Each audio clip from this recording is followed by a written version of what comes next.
Si la plus fiable des Suédoises avait eu un enfant avec la plus fiable des Japonaises, ça donnerait ça et on vous la présente dans cette vidéo. Bon Maxime, c'est toi l'expert Volvo, donc aujourd'hui c'est toi qui vas nous présenter cette Volvo. Qu'est-ce qu'on a sous les yeux, sur quoi on a travaillé et qu'est-ce qu'on va présenter aujourd'hui? Aujourd'hui, on va vous présenter une voiture qu'on vient de terminer. Tout le monde sait ce que c'est qu'une brique suédoise, donc les Volvo 240, 740 et de cette époque. Donc là, on a une 240, une des premières générations des années 70, donc on est littéralement avant 80, je crois qu'on est sur 78, 79. C'est une 244, donc une 4 portes, d'accord, berline avec son coffre, puisqu'elle est sortie en break, etc. Moi clairement c'est ma génération de Volvo préférées. Elles sont un peu moins carrées que les 740 qu'il y a eu après, mais bon, ça reste quand même une brique, mais avec quand même ce côté un peu old school années 70 que moi j'adore. Maintenant, il y a pas mal d'engouement autour de ces voitures, mais ça fait du dragster avec.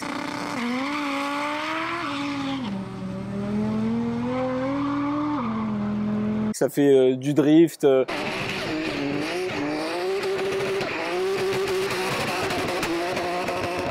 Et ça peut faire aussi, comme celle-là, un style un peu safari. Ouais, celle-ci, elle sort un petit peu du lot. Son propriétaire a décidé de lui mettre un kit pour la surélever, puisqu'à la base, il l'a acheté, elle était totalement d'origine. Donc là, on a clairement une garde au sol de 4x4 avec gros amortisseurs devant-derrière, gros ressort, grosse cale, avec des boudins bien larges. Son propriétaire a voulu se faire plaisir et pouvoir passer à peu près de partout. De base, il voulait la rendre stance, la poser par terre, et puis il s'est dit, c'est trop vu, et je vais me faire un truc un peu différent. C'est aussi le propriétaire de Time X5 NA Rotary qui possède cette voiture, et il nous a dit, j'ai déjà la NA pour être posé par terre et faire du drift.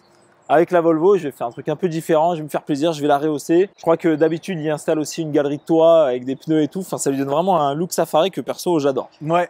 Pour partir en rando, on s'imagine bien partir en week-end, la tente sur le toit. Et puis, ce qui va bien dans ce style safari, alors déjà, cette couleur vert bouteille, c'est magnifique, d'origine. Et en plus, on a une patine qui est vraiment sympa, elle est usée. On sent qu'elle a vieilli, qu'elle a ses années, mais ça lui va super bien, quoi. Ouais, elle est dans son jus. Avec le vernis qui s'écaille, la peinture un peu passée sur le dessus, on voit qu'on est brillant sur les ailes, mat sur le toit. Les sièges aussi qui sont défoncés. Ouais. Cuir crème jaune, on sait pas trop, mais vraiment full d'origine. Super confort. La banquette arrière, c'est un canapé, c'est impressionnant. Pour en avoir une en perso, c'est littéralement un canapé roulant. Et puis en fait, quand tu rentres dans ces voitures-là, c'est tellement tout carré, tout en plastique de partout que tu fais vraiment un bond dans le temps. Tu t'assois au volant de cette voiture, tu fais un bond de 40 ans en arrière. Et c'est aussi pour ça qu'on les achète finalement. Parce que aujourd'hui, on a envie de quelque chose qui nous sorte un petit peu de nos caisses à savon en plastoc qui se ressemblent toutes. Ouais, c'est pour ça aussi qu'il y a de plus en plus d'engouement autour de ces voitures. C'est comme tu l'as dit, on cherche quelque chose qui est fiable, costaud, parce qu'avec ça, tu peux littéralement traverser un bus en deux et il n'y aura pas une égratignure. C'est à peu près ça. Donc, c'est vraiment des modèles qui prennent de plus en plus de cotes. C'est comme beaucoup de modèles. À la base, quand il y a encore 10 ans, personne n'en voulait. Ma 244 de l'époque, je l'ai payé 500 balles. Quoi. Roulante, hein. C'était OK, enfin tout. Bon, après, j'ai rajouté 10 fois ce prix-là dans la prépa mais c'est aussi pour ça qu'on les achète. C'est que ça coûte pas très cher à l'achat et du coup, tu peux te faire plaisir sur de la customisation derrière. Alors, pour le coup, le propriétaire n'a pas acheté cette voiture pour son prix à la base. Il voulait vraiment celle-ci dans cette configuration-là et cette couleur-là. Voilà, ce vert-là. Mais il avait déjà dans le but, au moment de l'acheter, de la préparer. Alors, pas forcément niveau châssis, mais niveau moteur. Donc, c'est ça dont on va vous parler dans un instant, parce que c'est vraiment la pièce maîtresse de cette préparation. Mais voilà, c'était cette version-là qu'il voulait avec les feux qu'on appelle les feux télé à l'avant, donc les feux rectangulaires. Visuellement, extérieurement, on a fait le tour. On va passer au moteur parce que c'est vraiment encore une fois la pièce de choix. Je te propose qu'on lève le capot et qu'on regarde ça ensemble. Allez, on est parti.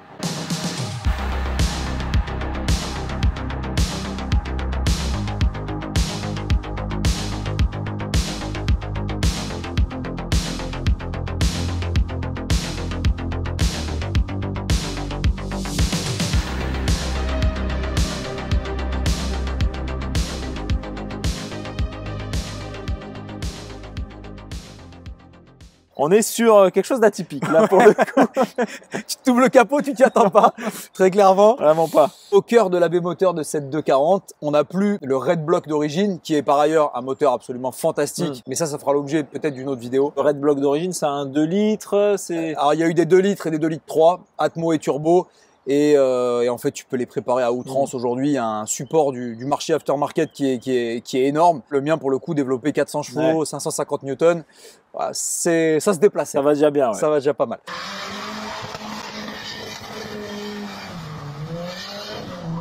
Mais là, on est sur complètement autre chose. On est sur un V8 1U ZFE de Toyota / Lexus. Notamment présent dans les LS400. C'est ça. Et les grosses berlines de chez Toyota de l'époque. Moteur qui a été sur-ingénieuré pendant 10 ans avec un budget illimité. Ils sont allés très très loin dans la conception des 1UZ. Et c'est l'un, voire le moteur le plus fiable au monde au final, qui sont connus pour faire 1 million de miles, donc plus d'1 600 000 kilomètres d'origine. C'est un petit V8 4 litres. Donc en soi, c'est pas une énorme cylindrée par rapport à des LS de 6 ou 7 litres. Ça développe que 240 chevaux d'origine. Et c'est pour ça qu'on a du coup une fiabilité extrême parce qu'on n'est pas sur une très grosse cylindrée, pas sur une grosse puissance. Tout a été vraiment mis dans la fiabilité sur ces moteurs-là. Comme tu dis, tout a été surdimensionné. Et le but, c'était de faire un truc qui était coupleux, fiable, à peu près économique pour l'époque. Et surtout avec une longévité incomparable. Oui, parce qu'à cette époque-là, en comparaison, on avait du V8 Mercedes, du V8 BMW, déjà qui était beaucoup plus cher et qui avait aussi beaucoup plus de problèmes, alors que Toyota, ils ont vraiment fait ce moteur pour que on la roule comme si c'était une Yaris, quoi. En termes d'entretien, on fait une vidange de temps en temps. D'autant plus que là, on est sur un 1UZ FE, toute première génération, et qui ont les bielles forgées d'origine. Et ces moteurs-là, les 1UZ FE Gen 1, sont plébiscités de plus en plus par les drifters parce qu'ils prennent ce moteur, ils y collent un turbo, et ça sort 700-800 chevaux d'origine sans ouvrir le moteur. Ça prouve vraiment la fiabilité qu'ont ces 1UZ aujourd'hui.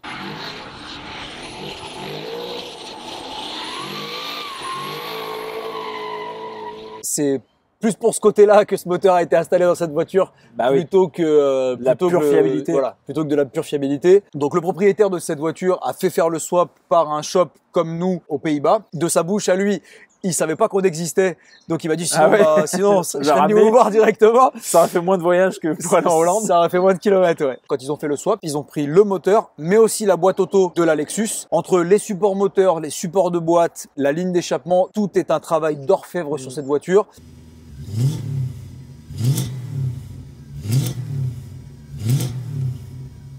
Elle est déjà passée par le shop en 2023. Quand le propriétaire, donc Julian, le propriétaire de cette voiture, a récupéré sa voiture une fois swappée, elle était encore équipée de toute l'électronique d'origine, donc notamment le calculateur qui gérait moteur et boîte auto, d'accord ? Et le problème, c'est que comme tout bonne électronique d'origine qu'on prend d'une voiture d'origine, qu'on sort de son châssis pour le swapper, il va manquer des capteurs, il va manquer des éléments, et en gros l'électronique fonctionne en général pas super bien. C'est pas l'idéal. C'est pas l'idéal, voilà. Donc c'est pour ça que bien souvent quand on fait un swap, on passe sur un calculateur programmable pour s'affranchir de toutes ces limites. Ça tournait, mais c'était pas génial. Voilà, il y avait des à-coups, ça broutait de temps en temps, c'était pas agréable. Donc il est venu nous voir en 2023 pour nous dire voilà, est-ce qu'on peut faire quelque chose au niveau électronique pour résoudre tous ces problèmes. Et donc quand il est venu la première fois, on lui a installé un MaxEQ Pro, le fleuron de la gamme MaxEQ, donc vraiment le plus gros calculateur qu'on puisse acheter aujourd'hui, pour une raison simple, c'est qu'il fallait piloter la boîte auto. Voilà. Donc autant un V8, un UZFE totalement stock, faire une carte là-dessus, c'est relativement simple et relativement rapide, très clairement. En boîte méca. Mais par contre, là où on avait passé énormément de temps à l'époque, c'était sur la carte de boîte auto. Parce que, je vais résumer en 2 lignes pour aller vite, mais si on est trop agressif sur les passages de rapport, on a des à-coups. Donc sur une voiture comme celle-là, le confort, c'est quand même un des points principaux, bien sûr. Mais par contre, si on est trop doux sur les passages de rapport, c'est comme si tu faisais patiner ton embrayage à outrance à chaque passage de rapport.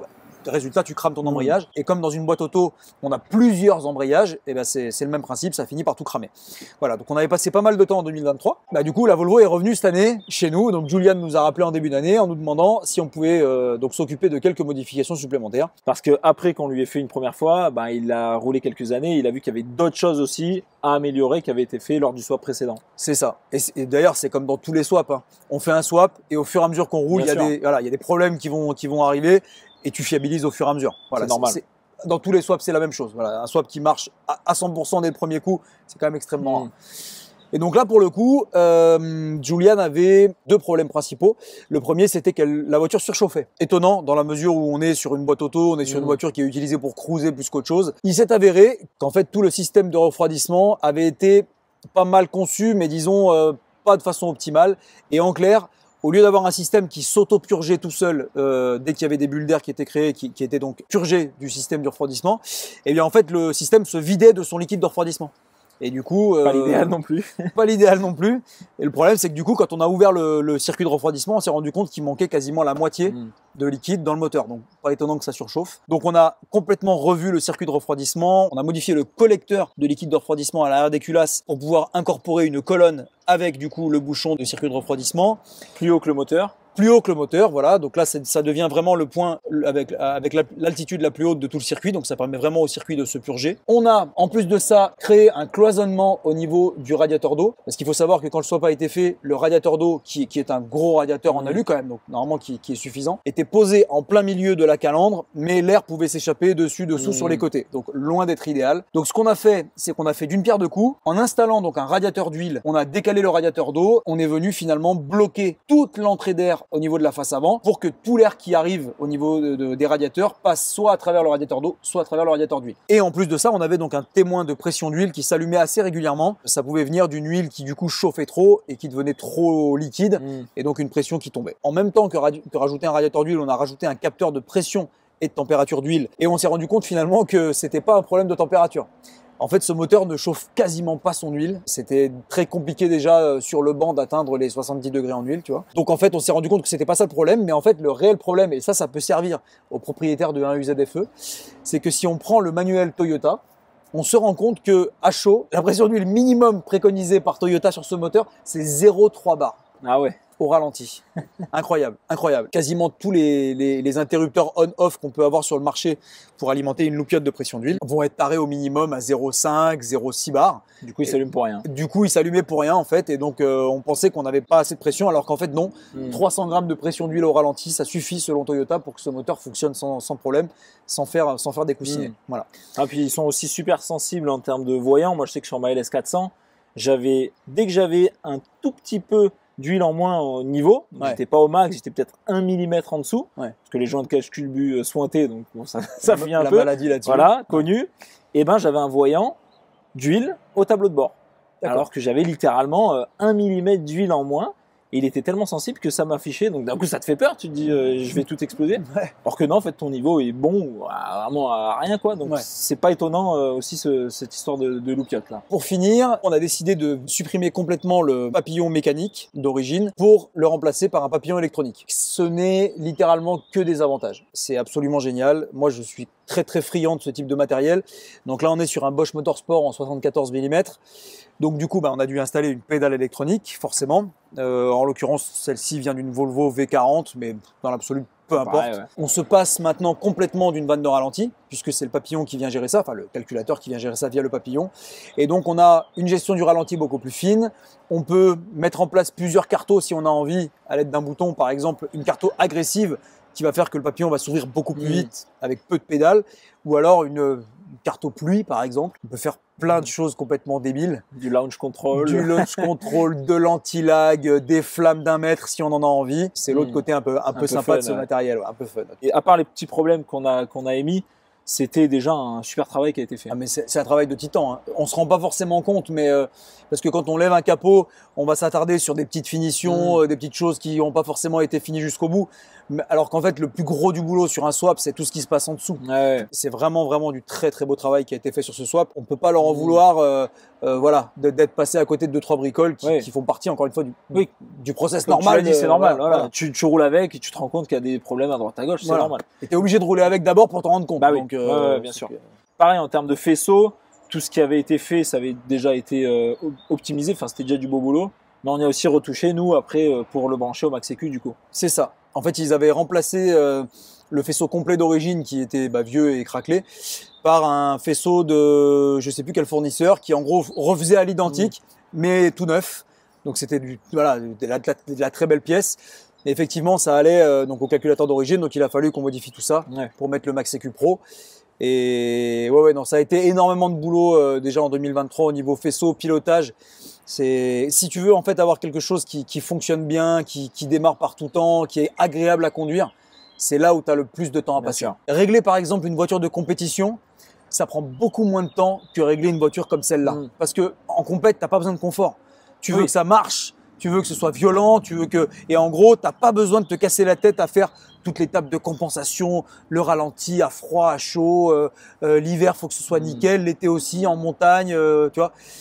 Alors qu'une voiture de tous les jours qui va littéralement servir, pour le coup, de la bouche de son propriétaire à faire un tour d'Europe façon voilà, raid, voilà, raid exactement, et ben, tu as intérêt à ce que ça marche parce Bien que sûr. s'il se retrouve en carafe au fin fond de la Pampa. on n'est pas bien. Ouais, Donc, puis tu as besoin du chauffage, que tout fonctionne. Hein. Tu peux pas te passer de tous ces aimants-là quand tu fais un gros road trip comme celui-là. c'est ça. Et ça, en fait, ça prend énormément de temps. Après, moi, j'adore ça, attention. Ouais, bien sûr. Mais en fait, pour le coup, la satisfaction que tu obtiens quand tu t'es cassé la tête à refaire tout un faisceau, que tu branches le PC pour la première fois et que là, tu commences à bidouiller toutes tes tables, moi, c'est la partie que je préfère. Ouais, bien sûr. Parce que tu vois vraiment concrètement les choses prendre vie une fois qu'on a fait toute la préparation, quoi. Et en vrai, il lui reste plus qu'à passer en boîte méca, turbo, et il a une arme de guerre qui peut littéralement être très très très fun. Ouais. On en a déjà parlé. Hein. Ouais. Je lui ai dit là, il y a toute la place du monde. Je lui ai dit, on vire exactement ce que tu as dit. On vire la boîte, on passe un gros turbo et en avant parce que. L'avantage, c'est qu'il peut, dans le sens où le moteur, il n'y a pas besoin de l'ouvrir, pas besoin de le forger. Un turbo, basse pression, 500 chevaux et on sera ultra fiable. Mais c'est ça. On a à l'arrière un pont rigide qui est énorme, donc avant de le tordre en deux, faut y aller. Tu peux y aller. Ouais. Ouais, non, c'est clairement un projet qui peut aller encore plus loin. Maintenant, reste plus qu'à le motiver un peu dans les commentaires. Dites-nous si vous voulez qu'on mette un turbo ou un compresseur. Voilà. Ça peut peut-être l'aider à faire son choix. Pour que derrière, il se fasse encore plus plaisir. Mais déjà là, c'est une super voiture. Et puis on va aller l'essayer tout de suite parce que ouais. je suis très curieux de voir ce que ça donne. On est parti. Allez.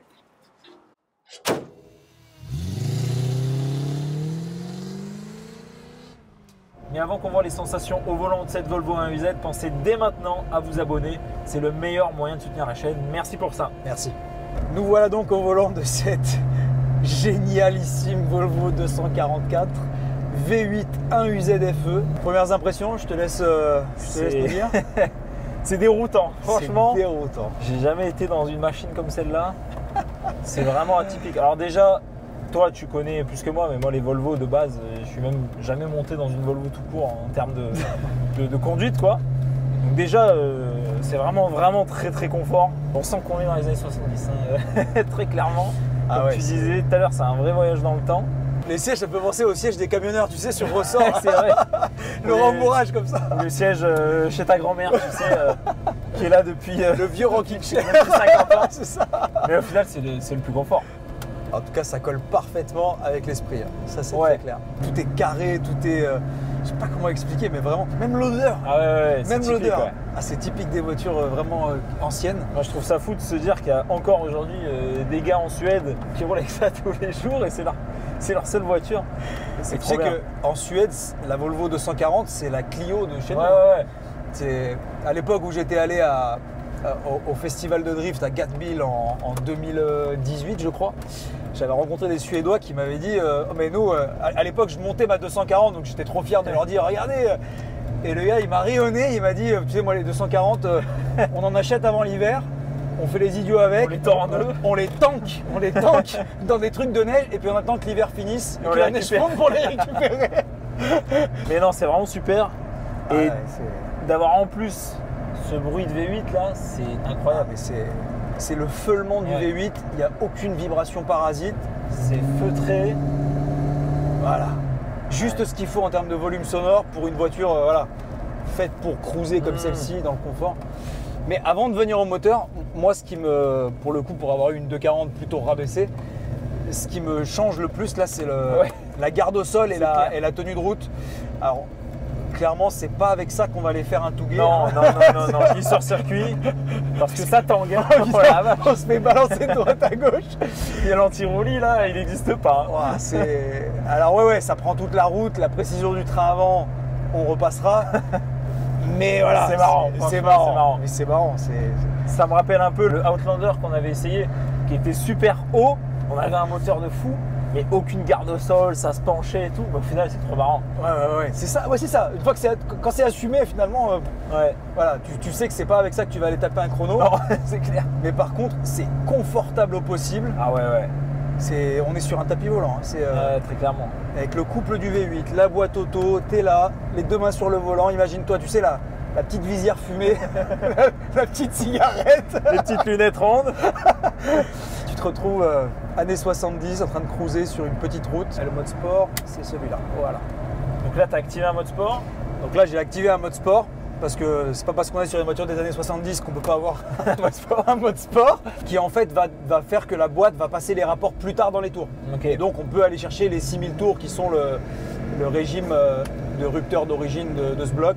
Là où en mode normal, à 2-3 000, on va passer les rapports parce qu'on est en mode cruise.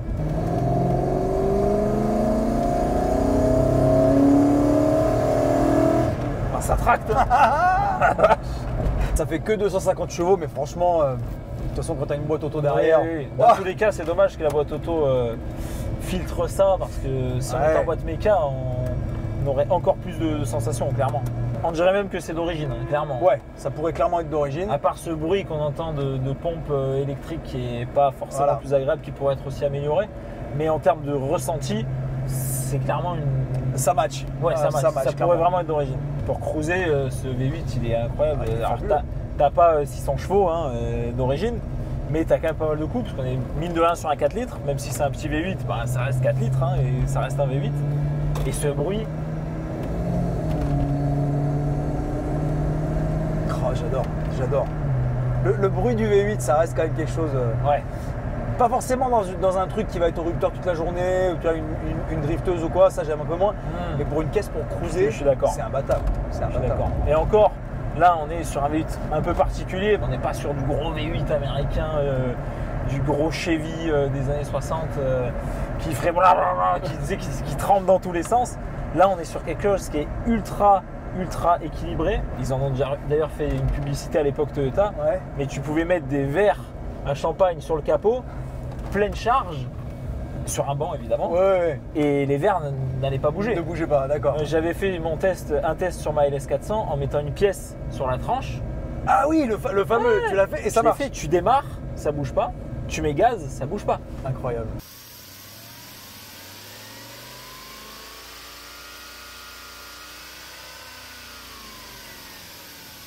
Alors que tu prends un V8 d'américaine, voilà, c'est plus la même. Laisse tomber. Le 1UZ, en tout cas dans la LS400, donc avec toute l'ingénierie qui a été mise autour, il ne bouge pas. Il est ultra équilibré.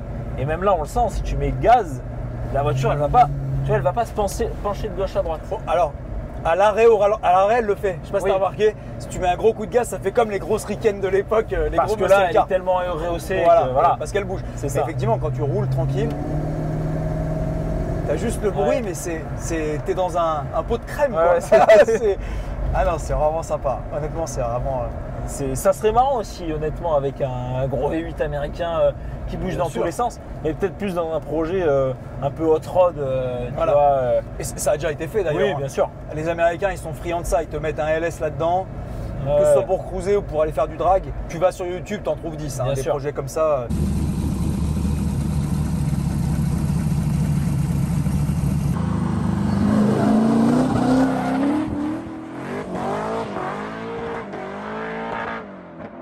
Cette B-moteur est tellement. Tu peux tout mettre dedans. Tu peux tout mettre. Mais du 1UZ, c'est plus rare quand même. Non, c'est plus rare. C'est plus rare, mais c'est un swap qui se fait de plus en plus. Oui. On peut faire un petit clin d'œil à nos copains de Chicken Garage d'ailleurs, qui ont une très belle S13 qui est bientôt terminée, swappée en V8 1UZ, sur laquelle on a déjà travaillé d'ailleurs à l'atelier. Absolument. Ils ont mis le 1UZ dans la S13 parce que c'est une super base à préparer, donc pour l'instant c'est un Atmo, mais peut-être qu'ils vont plus tard passer sur du turbo et se faire aussi plaisir avec ça, un peu comme ça, hein, au final, maintenant que la base est posée, il ne reste plus qu'à mettre un gros turbo et faire un monstre. Tous les goodies autour.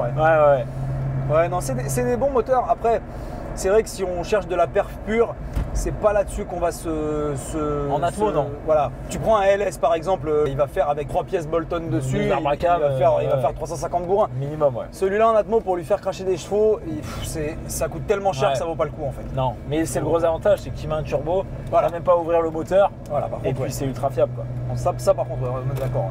Par contre, dans l'évolution des UZ, après il y a eu le 3UZ, donc en 4 litres 3, qui est pour le coup bien plus intéressant en Atmo à préparer. Avec le VVTI et tout, c'est pour le coup ça, si tu veux te faire une caisse de piste façon chrono par exemple, tu sais, avec un moteur qui va aller chercher 7-8 000, relativement léger puisqu'on est sur un bloc alu, le 3UZ, c'est vraiment une très bonne base. Ouais, une très bonne base. Le bruit que ça fait à 8000 tours, ces moteurs, on dirait un V8 de course. On dirait un V8 de course. Ah ouais.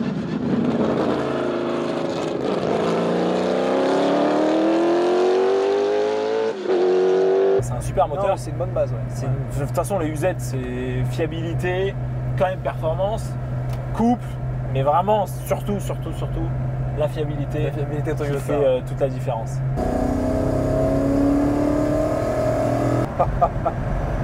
C'est excellent.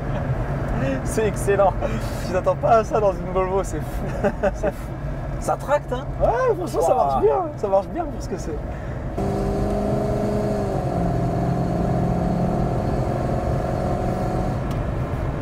C'est vraiment kiffant. Un muscle car suédois. Ah, c'est génial. Par contre, il faut vraiment tenir le volant hein, parce qu'elle prend toute la route. Ouais. Pourtant, on roulait pas fort. Hein, je suis là. Tu compenses. Tu compenses comme sur un bateau. Là.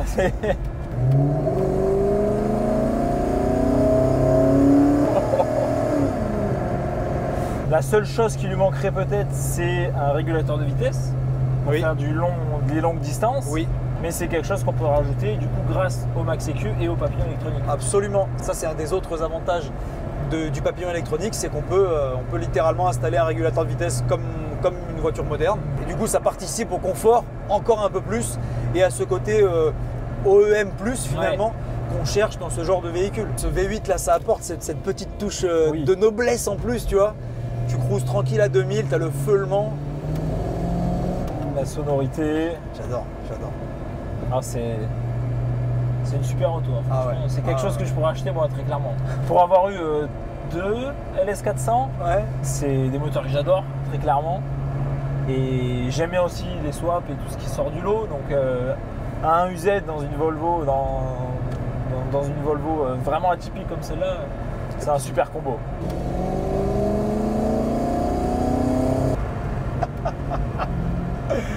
C'est incroyable.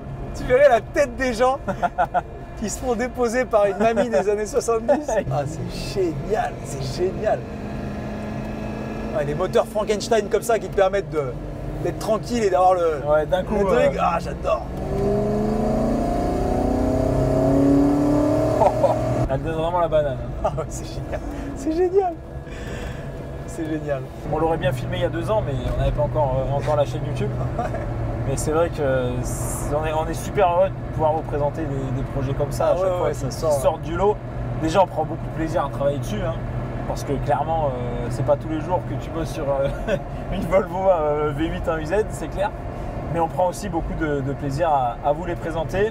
D'ailleurs, si cette vidéo vous a plu et si le projet vous a plu, n'hésitez pas à nous le dire en commentaire. Pareil, si vous avez des questions, on répondra à tout le monde. Merci aussi d'avance pour vos j'aime, partages, commentaires et surtout les abonnements. C'est le meilleur moyen de soutenir la chaîne comme d'habitude. Donc merci d'avance pour ça. Un grand merci à Julian, le propriétaire de cette Volvo, qui nous a refait confiance 2 ans après pour peaufiner le projet finalement. Il reste à partir en road trip de ce que j'ai compris. On lui souhaite de pouvoir en profiter, faire des milliers de kilomètres avec. Je pense qu'elle en est largement capable.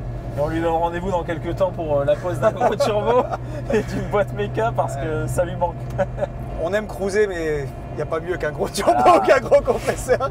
Ça, dans tous les cas. T'imagines là, 800 chevaux dans ça, collé au ciel. Il aime 500. Extraordinaire. Il aime 500. C'est fabuleux. C'est fabuleux. Donc rendez-vous bientôt, Julian, pour la suite du projet. Si vous aussi, vous avez une Volvo et que vous voulez un UZ qui traîne. Un UZ qui traîne. Écoutez, on se fera un plaisir de vous aider à la mettre au point si vous en avez besoin. Sachez cela dit qu'on a de l'expérience sur des Volvo 240 puisque comme je le disais en début de vidéo, j'en ai eu une aussi personnellement. Donc si vous avez besoin que ce soit de la préparer, de l'entretenir, de faire une préparation mécanique ou simplement vous avez fait la préparation mécanique et vous avez besoin de quelqu'un pour vous faire faisceau, calculateur et mise au point derrière sur bande puissance, sachez que vous pouvez nous contacter à Gamma Speed Shop. Toutes nos coordonnées sont dans la description de cette vidéo. On se fera un plaisir de répondre à vos questions et le cas échéant de vous faire un devis personnalisé en fonction de votre projet. Pareil, si vous avez un UZ dans une LS400, SC400, n'hésitez pas aussi si vous avez besoin pour l'entretien, la distri ou autre, même pour de la préparation, on peut aussi s'en occuper, donc n'hésitez pas. Il ne nous reste plus qu'à vous remercier encore une fois d'être de plus en plus nombreux à nous suivre et on vous donne rendez-vous lors d'une prochaine préparation et une prochaine vidéo. Ciao! Ciao!